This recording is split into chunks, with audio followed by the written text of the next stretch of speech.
Hello, Arizona, and thank you for listening to today's episode of Valley of the Sun Real Estate Show. I am your host, Jayson Bates, and I am the lender who's been known to take a turn down and turn it around into an approval. And thank you once again for listening to the show. We really appreciate you taking time out of your day to listen to what we have to say. In today's episode, should I rent or should I purchase? That is the question. And I am joined today by a good friend of mine, Javier Espinoza with Remax. He's a realtor. He does a really, really good job. And certainly, if you want to reach out to him, I'm going to let him kind of give his way to contact him and reach out to him in any way that you can for any of your real estate needs. Hello, Javier. Hello, Jason. Thank you very much. Again, my name is Javier Espinoza. I'm with Remax New Heights Realty, located in South Central. If you care to reach me, my phone number is 602-380-6074 by phone. You can reach me by email, javier.espinoza@remax.net. Yeah, Javier does an awesome, awesome job. He's really dedicated to the craft of being a realtor, and he really is looking out for your best interests. So he's good representation if you are looking to sell or purchase, either way. And Absolutely. yeah, yeah, no, I appreciate everything you do, Javier. You do a great job. So now let's go ahead and I want to get right into this because we got a lot of subject to cover on this one, and I get this a lot with um, a lot of the customers that I talk to or clients that I talk to. The pros and cons of renting versus purchasing, and I think this really kind of resonates with we talk about the millennials. I think this really resonates with them because I've heard in the past few years that why should I buy when I can rent? I don't have the hassle of owning a home. I don't have the expenses of owning a home. I can pick up and leave when I want, and all those sort of things that go along with renting that are positives. But there are some negatives to that too. So I brought, I'm really excited to have Javier here today to kind of go over that with us and kind of get down to the nitty gritty of whether you should purchase or whether you should rent a home. So. Um, let's go ahead and get right into it here, Javier. What do you say? Absolutely. Yeah, I mean, that's definitely been one of those topics where you hear the experts and you hear a lot of people going back and forth. And both sides have good points. So it'll be interesting, after the conversation to see what direction would be best, if any. Right, right, absolutely, absolutely. So let's kind of dive right into it here. And if you're somebody out there, certainly if you want to reach out to the show, I forgot to put this in there, but if you want to reach out to the show, by all means, email me at Valley of the Sun Real Estate Show at gmail.com, or you can reach me at 602-573-3101. Almost forgot to do that plug there. So let's get right into this here. Let's get into the pros and cons of renting. Let's take renting on to start off. So why don't you tell us some of the advantages here, Javier, of renting? Well, a couple of the advantages right off. First would be maintenance. Of course, when you own your own home, there's a lot of maintenance that could possibly be involved when you're renting, be it in an apartment complex or be it, in a home. Those types of things are covered typically by your landlord or property manager. There's someone you can call on to take care of those items for you, and you're not necessarily obligated to pay for them. Depending on circumstances, of course, but for the most part, those are things that are taken care of, not out of your pocket. So that's one definite advantage for renting. Another thing is it's a lot easier to get up and go if you have to. Of course, when you own a home, you run into the challenges of having to sell the home before you can actually leave, whereas when you're renting, depending on your lease, if you give notice or if you have it worked in to where, your lease is up at a certain time and you want to move at that point, you can just get up and go to do it. So that's another advantage with renting is the ability to be flexible with where you want to live and when. Yeah, absolutely. I couldn't agree more. I mean, there are some distinct advantages in renting, no doubt about it. And if you're in a job situation where you may relocate quite a bit, I've done some loans for individuals, especially in the energy sector. Um, I did a loan for a young lady who was part of the nuclear. She was a nuclear, not a nuclear scientist, but she was an inspector for the nuclear plant. Um, And so she traveled all over the country and inspecting all these nuclear plants. And so Wow. it really wasn't advantageous for her to purchase because she wasn't going to be around to maintain the property. We talked about maintenance and things like that. So renting was a better gig for her. Right. So Right. And that's the case in some situations. absolutely. Um, Another thing is avoiding owning a depreciating asset. I mean, unfortunately, with home ownership, um, not all the time, certain areas especially, but it can be quite the gamble because you never know what the market's, what's going to happen with the market over a period of time. In most cases, the values go up, but as we saw back in, and I hate to bring it up, but the old crash of, '07 and '08. Yeah. You have a lot of situations where people, sunk a lot of money into what they thought was going to be a valuable asset, and ended up taking a loss in the end. So of course, when you're renting, you don't have that problem. You pretty much have your lease agreement. You pay whatever you're going to pay over the year, or 2 years, or however long your lease is. And once that's done, you're off to another place, or you can stay where you're at. So that's another thing is that depreciating asset factor. Yeah, that definitely is a risk, no question about it. We hope that risk is behind us, of course. I grew up with my dad always telling me, hey, they're not making any more land except in Hawaii. So real estate was a great investment. But as we saw here in 2008, it can be a bit of a risk, no question about that. So let's dive into here some disadvantages. What are some of the disadvantages that you see, Javier, with renting? The most common one I've heard of lately, read a lot of articles on it, heard a lot from clients, is the rising rental prices, or your rental rates. For some reason, your rent, over time, it'll escalate. And of course, I mean, you have to think about it. The individuals who own the properties, and no faults on their part, but I mean, they have a business to run.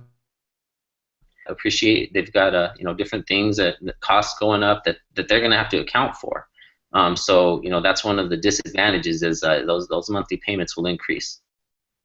Yeah, there's a huge risk for that, and we've seen a lot of that happening. At least I've seen it, and we're really getting to the point now. And I think just statistically, over the past year, I think rents have increased by about 7% year over year. So rents definitely have gone up here in the valley.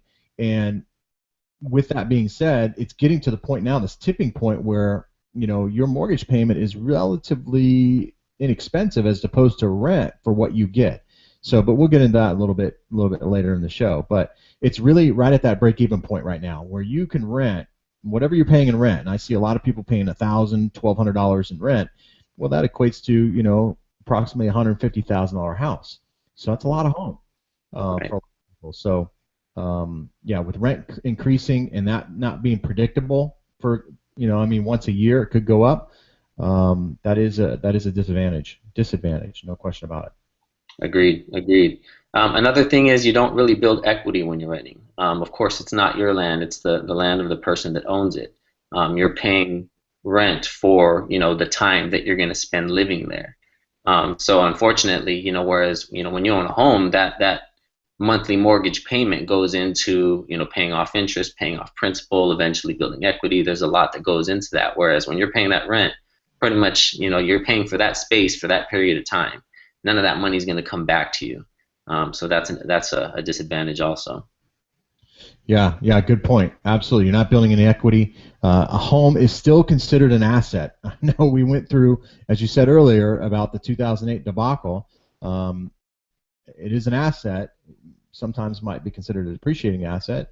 Although again, we hope that's all behind us. But it is an asset. So you not being able to build that equity is a huge disadvantage. Right, right. Also, when you own a home, a lot of times you can write off, or at the end of the year, get tax benefits, certain tax benefits with owning a home. And of course, when you rent, you don't see those benefits. So that's another disadvantage is not having access to those benefits at the end of the year when you file. That's huge. I can't stress that enough. People, I don't think they quite comprehend the advantage of owning a home and the tax benefit that you get from owning a home. I've had numerous people, CPAs, refer me clients who say, "Hey, this person needs a tax write-off. They have to have it." That's why a lot of times you'll see the multimillionaires even have and leverage their homes for the tax shelter that it provides or the tax write-off that it provides. So yeah, I mean, Oprah Winfrey doesn't need a $26 million house. That's 50,000 square feet for one person. She doesn't need that. But what she does need is she needs the tax shelter, and so that's one way to get some of your money back, so to speak, or shelter some of your money is through a mortgage. And so you'll see a lot of people who are very, very wealthy have multiple homes and then write them off that way. Right, right. And then the last thing that I could think of is improvements.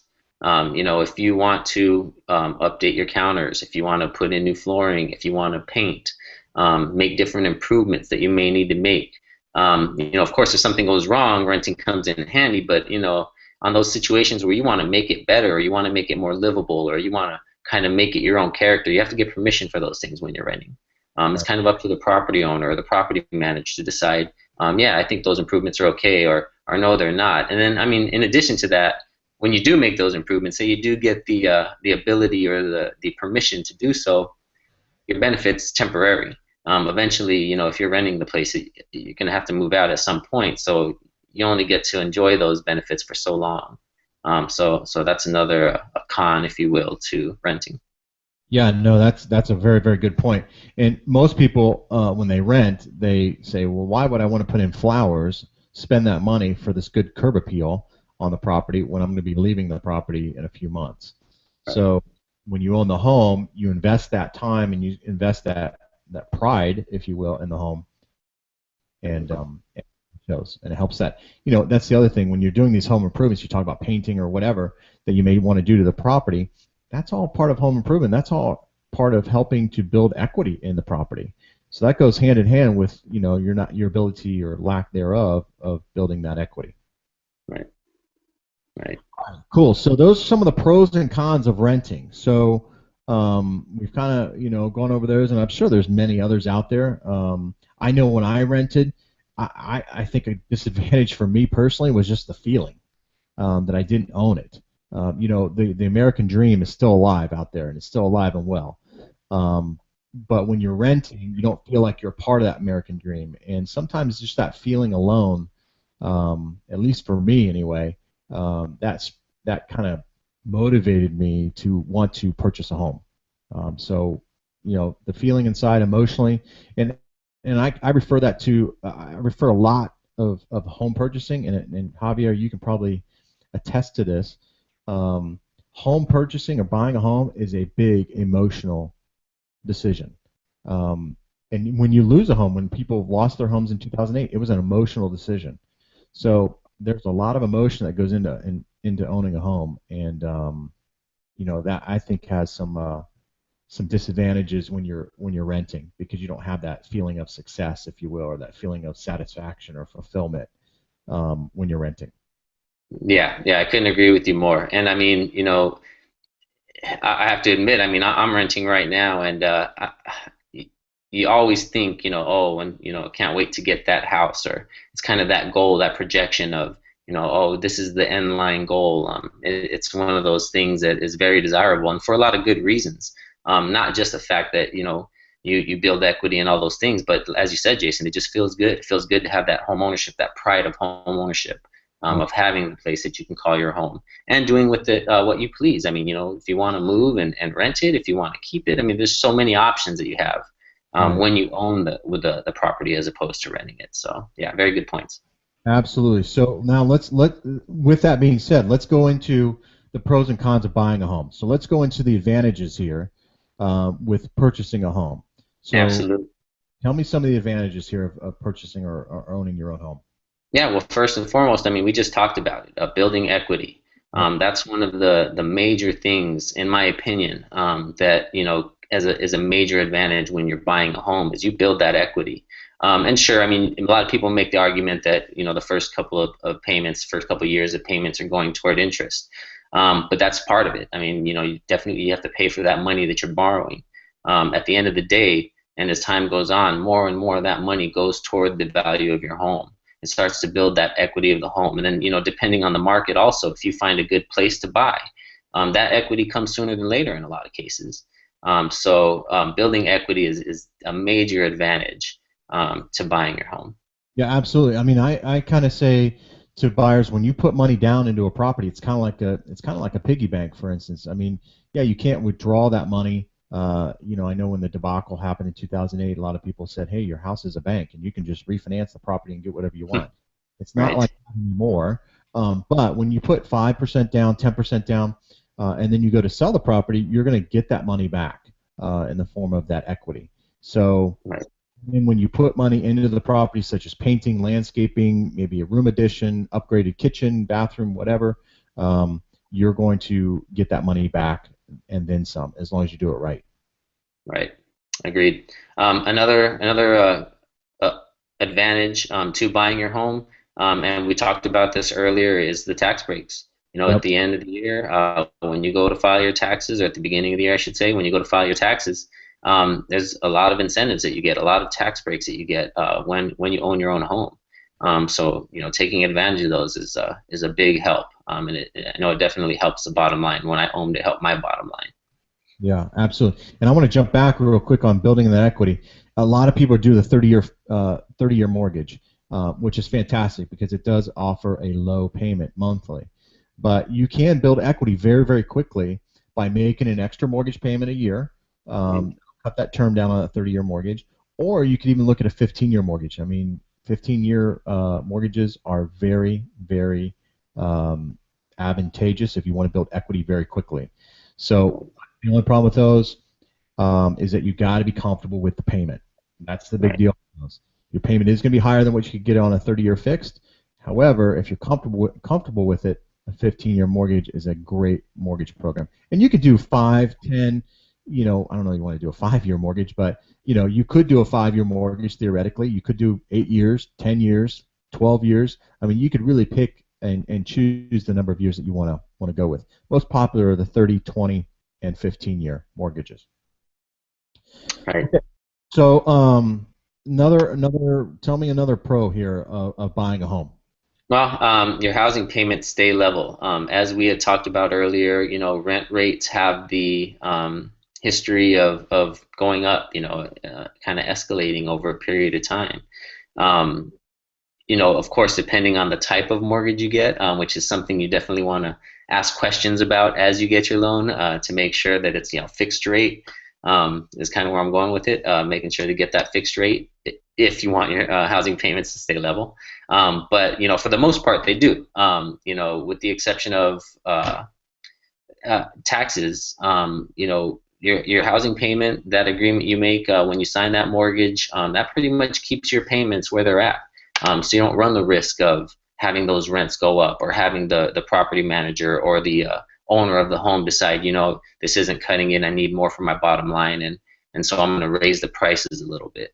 Or costs of certain things are going up, so I'm going to raise that price. You don't have that fear when you own your own home. You sign that mortgage at the beginning when you buy it, and for the most part, your mortgage stays relatively close to that number. Yeah, So yeah. that's I another advantage. like looking at seeing the light at the end of the tunnel, right? I mean, when you got a 30-year mortgage, you can see the light at the end of the tunnel. It's not going to change on you, and you can kind of budget yourself accordingly. Now, you did kind of mention, taxes being a kind of a variable there. Homeowners insurance can be a variable as well as an HOA if you're in an HOA here, homeowner Right. association.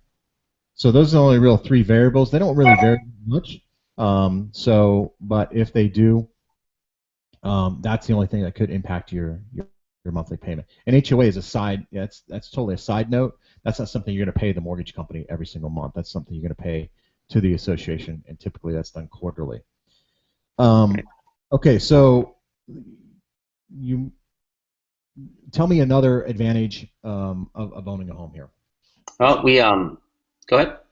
I was just saying there's a lot of advantages, and I want to get through them. So tell me another. Absolutely. Yeah, absolutely. Another one is having the home as an investment.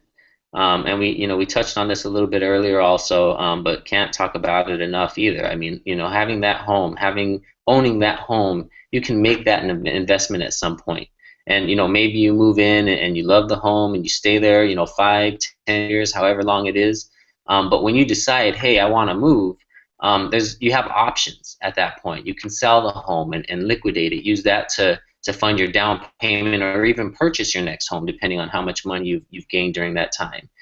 You can keep the house as an asset and rent it out, and then all of a sudden you have monthly income generating from that home while you own your other home. And who knows, maybe that monthly income pays for the home that you're buying, as a monthly mortgage. A lot of options when you purchase your home.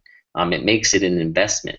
And it helps to build wealth. I've gone to a lot of real estate seminars and classes, and a common denominator in some of those lessons, especially from the wealthy, and this is from the wealthy. This isn't your average schmo talking. Real Yeah. estate tends to be the biggest wealth builder, and that's across the board. I mean, again, several seminars, several classes, and I hear it day in, day out. I read it day in, day out. So that's another major advantage. Well, to your point there, I mean, we see a lot, especially here in Phoenix, Arizona. I mean, this is really the focal point. I mean, here, Las Vegas, Miami, Los Angeles. I mean, these are real focal points in our country of where a lot of real estate gurus come, and they always have seminars every single week, it seems like, of how to get rich in real estate or how to, get rich in real estate and not use your own money.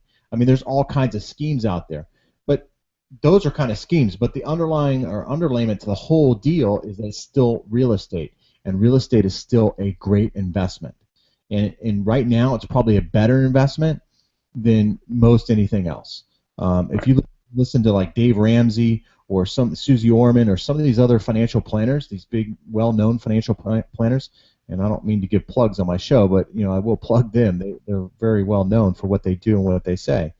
Um, they quite on they say all the time you can invest in real estate. It's a great asset to have in your portfolio. Now, you shouldn't be so top heavy that all your money's in real estate. You should, diversify a little bit. Absolutely. But you can diversify within real estate. You can diversify by having an apartment complex. I mean, I regularly deal with investors who invest in different cities in the country to diversify their portfolio. Or they'll diversify their portfolio by having an apartment complex, a fourplex, single family home. And then others will just diversify by buying properties in different areas of Phoenix. Maybe a couple on the east side, a couple on the west side, a couple on the north side, and they'll just diversify that way. So, a couple maybe by ASU for the students and things like that. So there's different ways, but it's an asset. And the point being, with that being an asset, it's a good asset to have. Right. Agreed. Okay. A couple of other things, really quickly. Community. Getting that sense of community when you own your home, the pride of the home ownership, the pride of your community. That's one of those big drivers of trying to bring your community together. And in my opinion, I mean, I hate to go on a personal note here, but there's a lack of it nowadays. I think there could be a lot more community like there was in the past, and that's not everywhere. That's not to say that's everywhere, because there are pockets of areas where community is very strong, and very together. But it's one of those things where you have that pride of home ownership, you have that pride of your neighborhood and your community. That's a great point, because we have in our neighborhood we have block parties and things like that, and we all kind of look out for each other. The whole block watch kind of thing, Right. and that's really cool. I don't. I mean, there's no other word for it in my vocabulary other than just cool. Because when I know that my neighbors are looking out for me, that makes me feel a lot more safe at home. And I've always said it takes a community or it takes a village to raise a family, kind of deal. And having that sense of community, I think, is fantastic, and I couldn't agree more with that. Agreed. And then the last thing is decorating. As we talked about with renting, you have to get that permission, you have to get that okay to make whatever changes, and those changes could be temporary. Well, guess what? When you own your home, you make as many changes as you like, as much as the budget allows, of course. Right. But making those changes, making those improvements, helping your investment, building that equity by making those improvements. It's kind of a domino effect. Outside of HOAs, of course, if you live in an HOA neighborhood, I mean, before you go painting the walls pink or doing whatever you want, you definitely want to get that permission. But interiorly, you have that freedom. Absolutely. Absolutely. Amen to that. Okay, cool. So now let's go quickly through the disadvantages here of homeownership. Sure. Disadvantages. We talked about it before with renting, how not having to pay your own maintenance. When you own your home, that maintenance a lot of times comes out of pocket. Um, with the exception of your insurance claims, if you have them, if it's some other for nature or something happens where it's out of your control. But for the most part, something gets damaged in your home, water heater goes bad, you're not under warranty, whatever it may be. Those things come out of pocket. So if you don't have, and the number that I've seen in Forbes is 2%. If you're not saving 2% of the value of your home per year, you could run into some trouble. Yep. Yep. I agree. I agree. Um, Another one would be the fact that it's an illiquid asset. There's a lot of factors that can impact the sale of the house, the timing, the market, your reason for selling. There's a lot of things that could affect the outcome of that asset. So another thing to take into consideration. Yep. Absolutely. There's variables out there that are beyond our control. If we have a terrorist attack or something like that, that could, put some fright into the worldwide economy, which therefore could hurt values there a little bit. Right, right.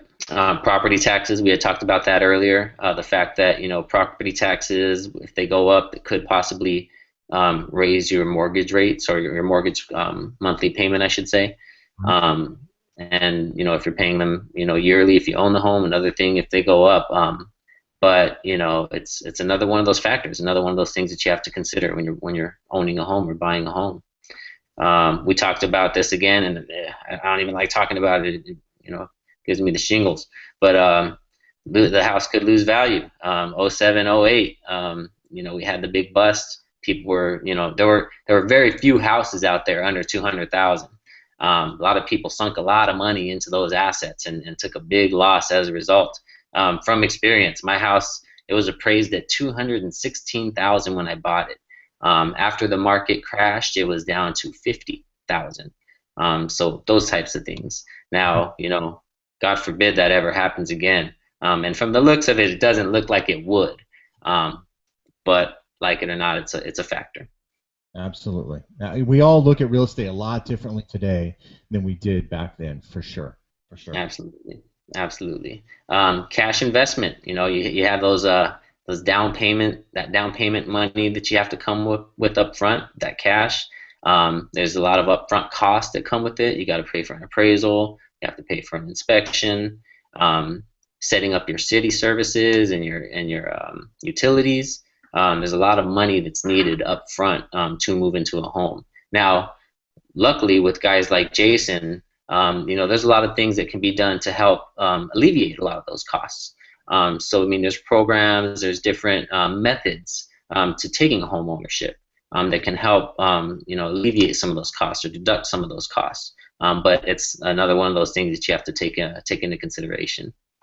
Yeah, and I'll say this. I think that this one factor right here is what holds most people back because right now a lot of people are living paycheck to paycheck. I get that. A lot of people are doing that right now. I mean, the cost of groceries and the cost of living in general, just as a general rule, has gone up dramatically. Um, so I totally get that, and wages aren't really keeping up with the pace of the cost of living. So you're living paycheck to paycheck, and I think a lot of people say, well, I can't afford to save. I can't afford to pay for an appraisal or set up these utilities and so on and so forth.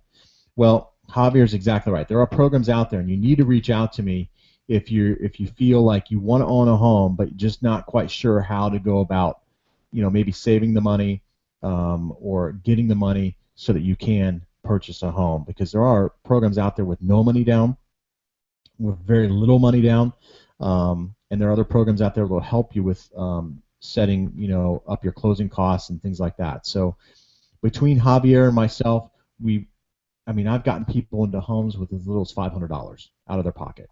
Now, that doesn't include setting up the utilities. I can't do anything about that.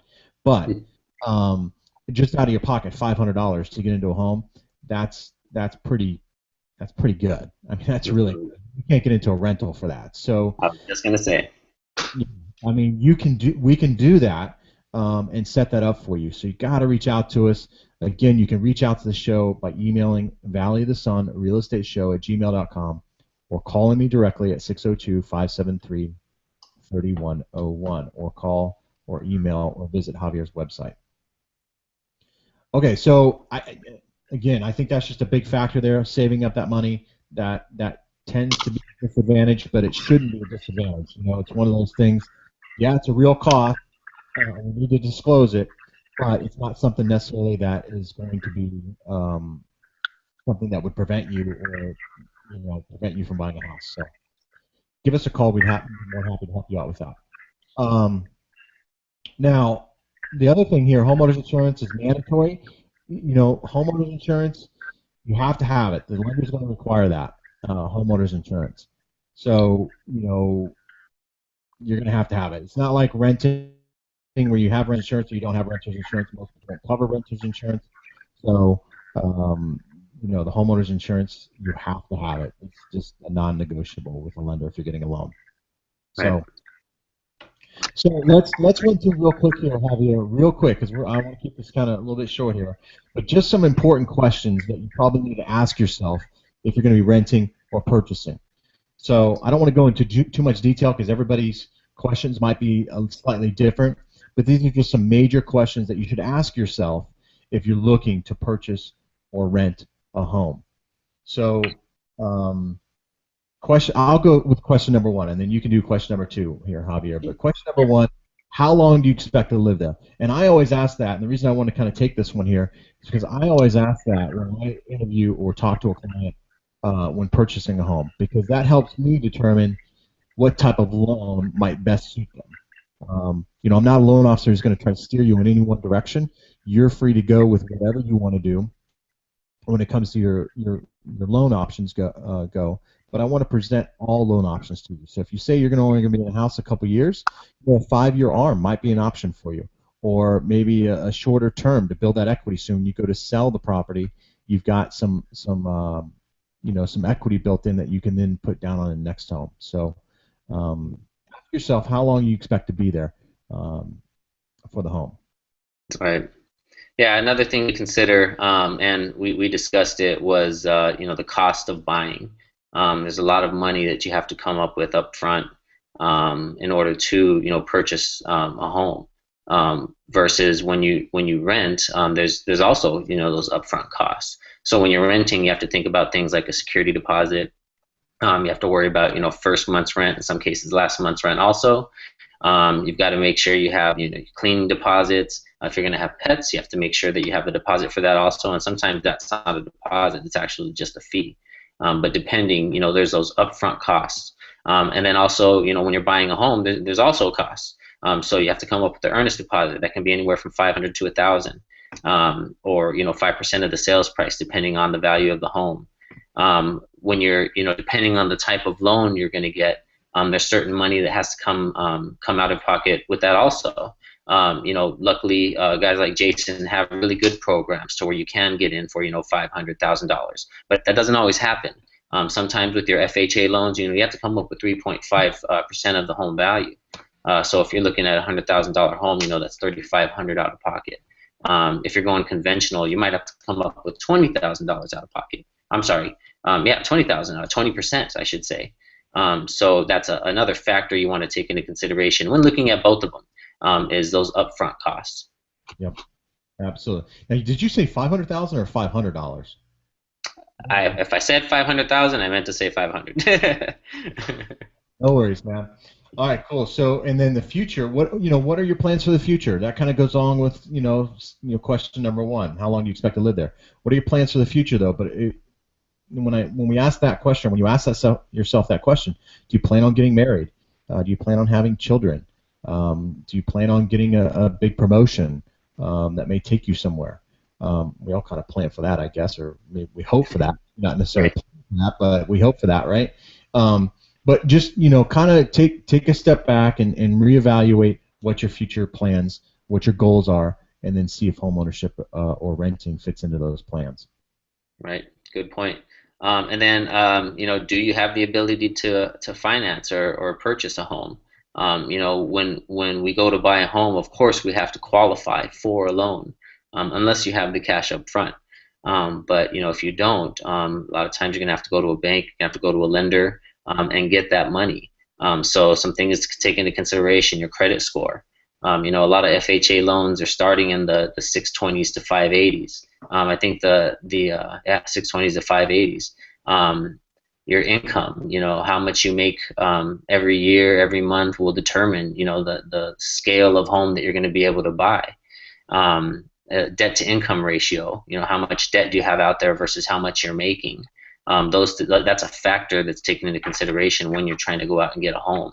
And then any assets that you may have. Do you have any, homes or things out there that may be worth money, that can help you, that you can use as leverage to get that loan or to get more money as a loan.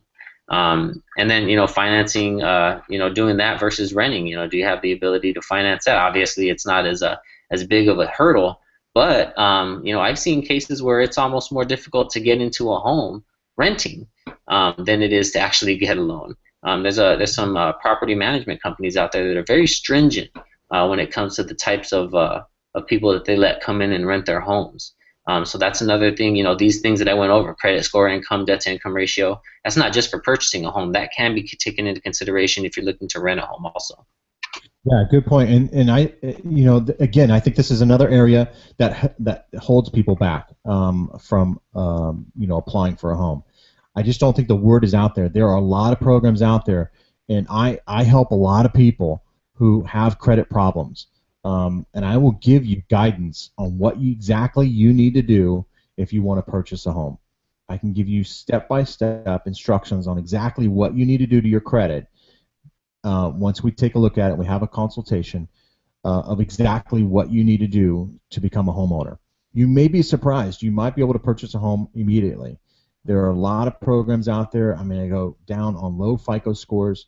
There's a lot of situations out there. The FHA Back to Work program is another podcast that I did that will help explain that program for individuals who have had economic events in their past and may not think that they can purchase. You probably can. So reach out to us. You got to reach out to us, though. You got to take that step and call either Javier or myself, and we'll be happy to go over these programs with you. Don't let credit stand in your way, and don't be afraid of your credit either. A lot of people are ashamed of their credit. Don't be ashamed of your credit. I mean, everybody has gone through this. If you're an American and you didn't have some type of effect on 2000 from the 2008 debacle that happened in our economy, then you're either super wealthy and you don't need a mortgage, or you weren't born, I guess. It touched everybody. So, some way, shape, or form, it touched everybody. I mean, it was the second biggest thing that happened in our country economically since the Great Depression. So, Great Depression 2, I think, is what they kind of referred to it as. So, a lot of people, I mean, we were close to, having bread lines and total collapse of the economy. I mean, it was a big, big deal. So don't be ashamed of your credit.